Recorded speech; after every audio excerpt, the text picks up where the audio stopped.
Première lecture. Lecture du livre de l'Exode.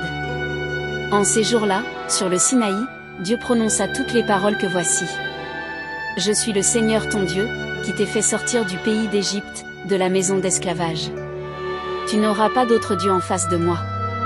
Tu ne feras aucune idole, aucune image de ce qui est là-haut. Dans les cieux, ou en bas sur la terre, ou dans les eaux par-dessous la terre. Tu ne te prosterneras pas devant ces dieux, pour leur rendre un culte. Car moi, le Seigneur ton Dieu, je suis un Dieu jaloux. Chez ceux qui me haïssent, je punis la faute des pères sur les fils, jusqu'à la 3e et la 4e génération, mais ceux qui m'aiment et observent mes commandements, je leur montre ma fidélité jusqu'à la 1000e génération. Tu n'invoqueras pas en vain le nom du Seigneur ton Dieu, car le Seigneur ne laissera pas impuni celui qui invoque en vain son nom. Souviens-toi du jour du sabbat pour le sanctifier. Pendant 6 jours tu travailleras. Et tu feras tout ton ouvrage, mais le 7e jour est le jour du repos, sabbat en l'honneur du Seigneur ton Dieu. Tu ne feras aucun ouvrage, ni toi, ni ton fils, ni ta fille, ni ton serviteur, ni ta servante, ni tes bêtes, ni l'immigré qui est dans ta ville. Car en 6 jours le Seigneur a fait le ciel, la terre, la mer et tout ce qu'ils contiennent, mais il s'est reposé le 7e jour. C'est pourquoi le Seigneur a béni le jour du sabbat et l'a sanctifié. Honore ton père et ta mère, afin d'avoir longue vie sur la terre que te donne le Seigneur ton Dieu. Tu ne commettras pas de meurtre. Tu ne commettras pas d'adultère. Tu ne commettras pas de vol. Tu ne porteras pas de faux témoignages contre ton prochain.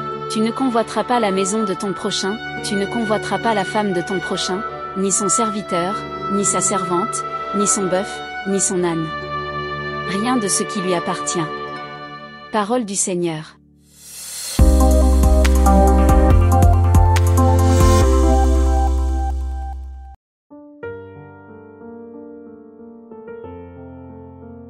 Psaume 18b, 19, 8, 9, 10, 11.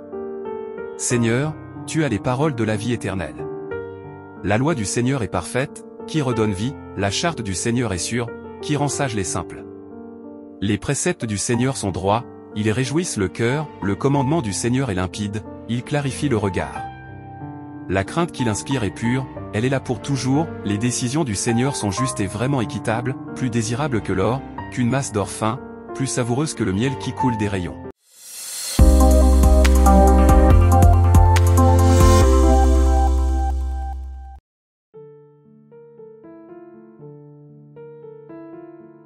Deuxième lecture. Lecture de la première lettre de Saint Paul apôtre aux Corinthiens.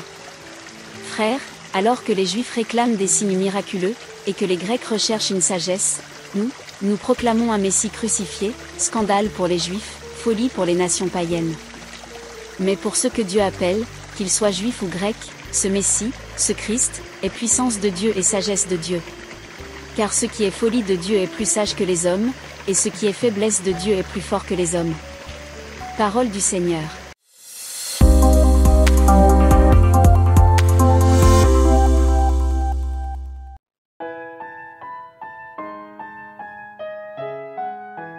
Évangile. Évangile de Jésus-Christ selon saint Jean. Comme la Pâque juive était proche, Jésus monta à Jérusalem. Dans le temple, il trouva installés les marchands de bœufs, de brebis et de colombes, et les changeurs. Il fit un fouet avec des cordes, et les chassa tous du temple, ainsi que les brebis et les bœufs, il jeta par terre la monnaie des changeurs, renversa leur comptoir, et dit aux marchands de colombes: Enlevez cela d'ici. Cessez de faire de la maison de mon père une maison de commerce. Ses disciples se rappelèrent qu'il est écrit: L'amour de ta maison fera mon tourment. Des Juifs l'interpellèrent. Quel signe peux-tu nous donner pour agir ainsi? Jésus leur répondit: Détruisez ce sanctuaire, et en 3 jours je le relèverai. Les Juifs lui répliquèrent: Il a fallu 46 ans pour bâtir ce sanctuaire, et toi, en 3 jours tu le relèverais. Mais lui parlait du sanctuaire de son corps. Aussi, quand il se réveilla d'entre les morts, ses disciples se rappelèrent qu'il avait dit cela, ils crurent à l'écriture et à la parole que Jésus avait dite. Pendant qu'il était à Jérusalem pour la fête de la Pâque, beaucoup crurent en son nom, à la vue des signes qu'il accomplissait. Jésus, lui, ne se fiait pas à eux, parce qu'il les connaissait tous. Et n'avait besoin d'aucun témoignage sur l'homme, lui-même, en effet, connaissait ce qu'il y a dans l'homme. Acclamons la parole de Dieu.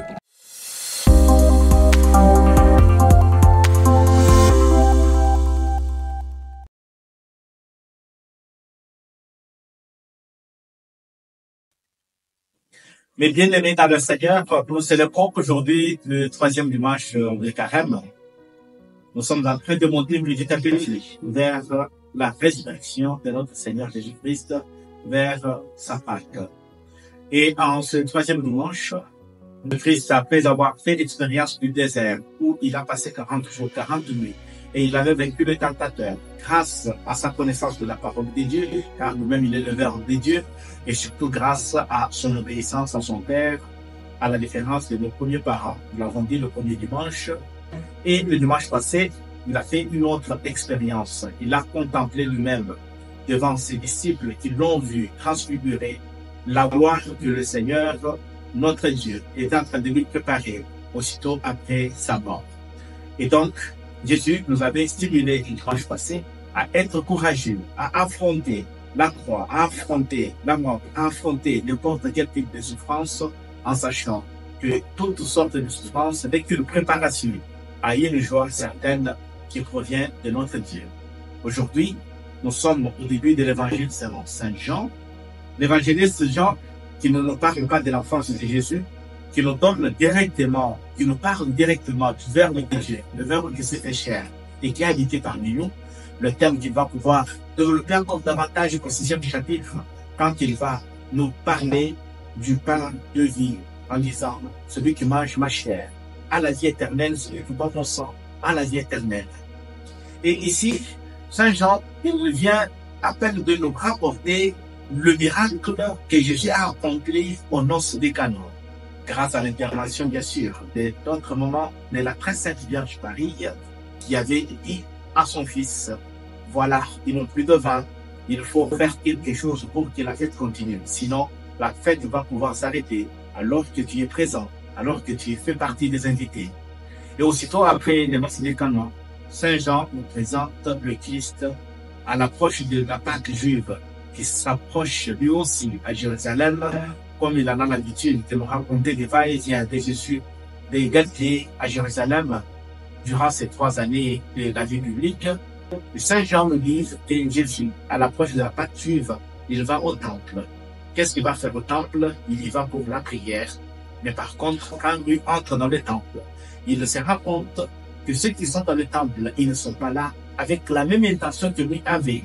Ils sont là pour marchander, pour vendre leur produit, pour échanger de l'argent, afin que ceux qui entrent dans le temple puissent acheter ou bien échanger ce qu'ils ont amené pour pouvoir trouver un animal du sacrifice à offrir à notre Dieu. Et Jésus nous donne 2 grandes leçons aujourd'hui. Il nous dit, si vous entrez au temple, si vous entrez à l'église pour pouvoir marchander, soit on peut dire, mais moi je ne vais pas vendre quelque chose au temple, mais tu peux y aller pour bavarder au lieu d'être attentif à ce que le Seigneur te dit. Tu peux y aller au lieu d'être concentré à la prière, ton esprit est en divagation. Tu peux y être en étant physiquement présent, mais ton corps est absent. Et le Seigneur nous dit, voilà, je vous donne une vraie raison pour pouvoir entrer dans le temple. Entrez-y avec l'intention de prier, avec l'intention de rencontrer Dieu. Et en même temps aussi, il nous révèle qu'en ce jour, grâce à cette discussion qu'il a eue avec les prêtres, avec les scribes, avec ceux qui géraient le temple, qui lui ont demandé pourquoi tu chasses ces gens du temple, pourquoi tu fouettes les gens, pourquoi tu fais tout cela. Il leur a dit, mais détruisez ce temple, après 3 jours, je vais les ressusciter. Quand bien même eux, ils n'ont pas compris qu'il parlait du temple de son corps, mais il nous révèle qu'aujourd'hui, le vrai temple, le vrai lieu de la rencontre entre l'homme et Dieu, c'est mon corps, donc le corps du Christ. Et quand le Christ parle de son corps, il révèle aussi à chacun d'entre nous qu'il est venu dans le monde pour qu'à travers sa mort et sa résurrection, nous puissions être reconstruits. Ce qui a été détruit à nous pourra retrouver la joie, pourra retrouver la lumière, pourra retrouver l'espoir que nous avons perdu à cause de notre distraction, à cause de notre désobéissance à notre Dieu. Et donc, Jésus nous parle de son corps en disant que si vous détruisez ce corps qui est mon corps, je vais le ressusciter après 3 jours. Donc, il se présente tout plein volontiers. Il est prêt à être l'agneau qui va être sacrifié. Au lieu qu'au temple, on puisse encore offrir des bêtes, qu'on puisse offrir encore des os, qu'on puisse offrir n'importe quel type d'animaux. Jésus nous dit, je suis l'animal de sacrifice. C'est bien moi qui m'offre à votre place et je voudrais que vous puissiez honorer cette mémoire en célébrant la victoire que je vais pouvoir accorder à l'humanité entière en ressuscitant d'entre les morts, en faisant en sorte que le duel qui va pouvoir se créer d'ici peu entre la mort et la vie, vous puissiez voir que vraiment, en ce Dieu de Jésus-Christ, nous pouvons trouver la vie, nous pouvons avoir la victoire certaine. Que la grâce de Dieu descende sur chacun de nous, afin que nous apprenions nous aussi, en allant au temple de Dieu, que nous apprenions à y prier, à maintenir une grande relation entre nous et notre Père. De sorte que, en maintenant cette relation avec lui, lui-même nous indique ce qui est juste, ce qui est parfait, ce qui nous rapproche encore davantage de lui, ce qui nous fait connaître son Fils bien-aimé. Et lui-même nous aide aussi à détruire en nous tout ce qui nous ronge, tout ce qui nous abîme, tout ce qui nous empêche de pouvoir être nous aussi des lieux de rencontre avec Dieu, afin que son esprit y demeure et nous donne la joie d'être vraiment des hommes et des femmes de prière selon la volonté de notre Dieu. Que notre Dieu nous bénisse au cours de ce chemin vers la résurrection de notre Seigneur Jésus-Christ, afin qu'avec lui, nous puissions mourir au péché pour ressusciter à la vie éternelle. Amen.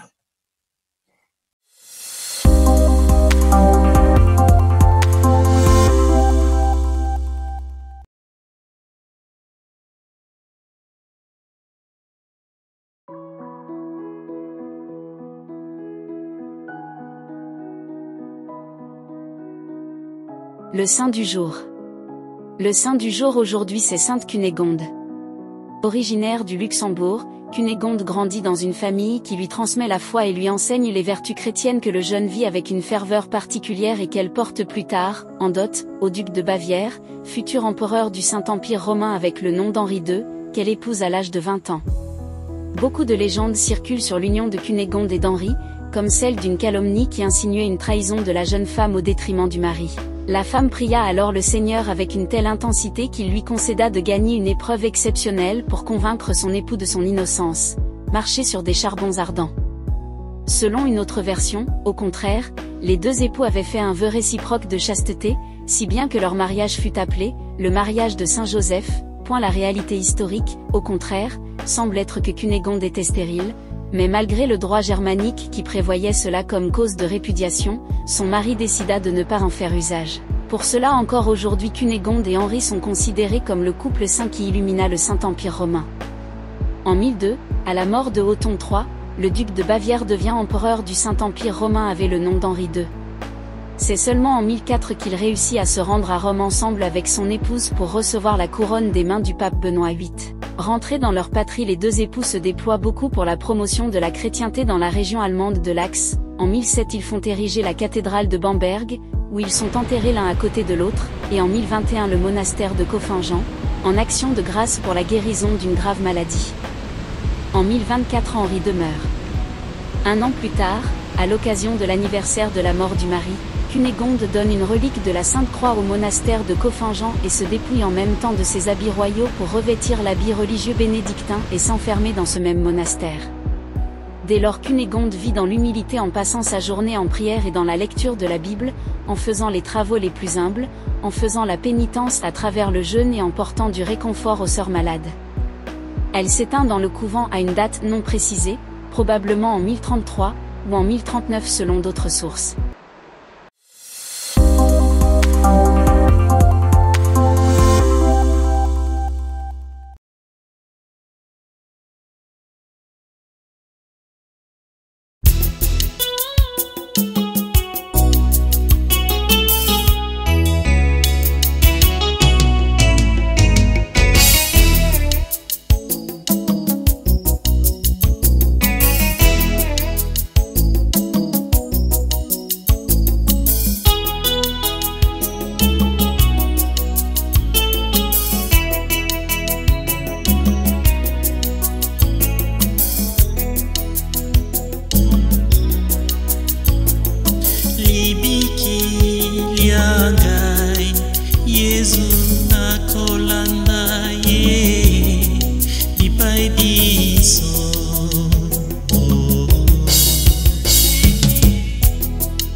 But I know it is you who come to me and not me to you.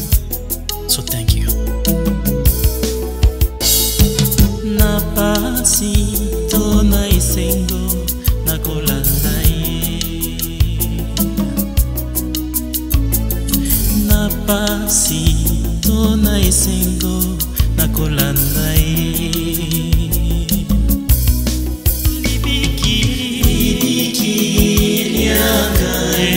Yesu nakolanda ye, bipai biso, bipai biso, libiki liakai. Yesu nakolanda ye, bipai biso.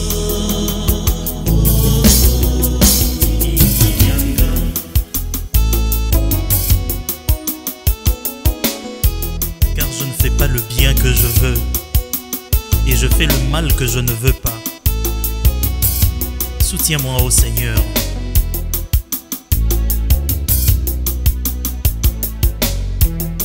Ce qui ôtait mon boulot fort.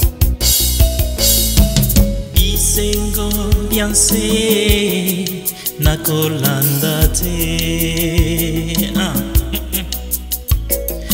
Botika gaina landa nzela na boni. Olibiki liangai. Yesu nakolanda ye, bipai biso. Libiki liangai. Yesu nakolanda ye, nakolanda yo, bipai biso. Libiki liangai. Libiki liangai. 1, 2, 3. Go. Mukalinga wa misumba ya bantu yepo utumbi mbwemba we.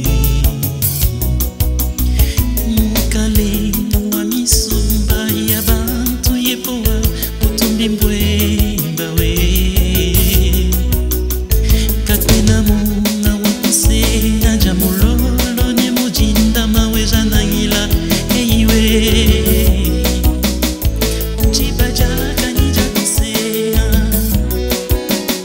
Chilobo chetu cha kubila nanyiwa tamba jina jebe, nanyiwa tamba bukola bwebe.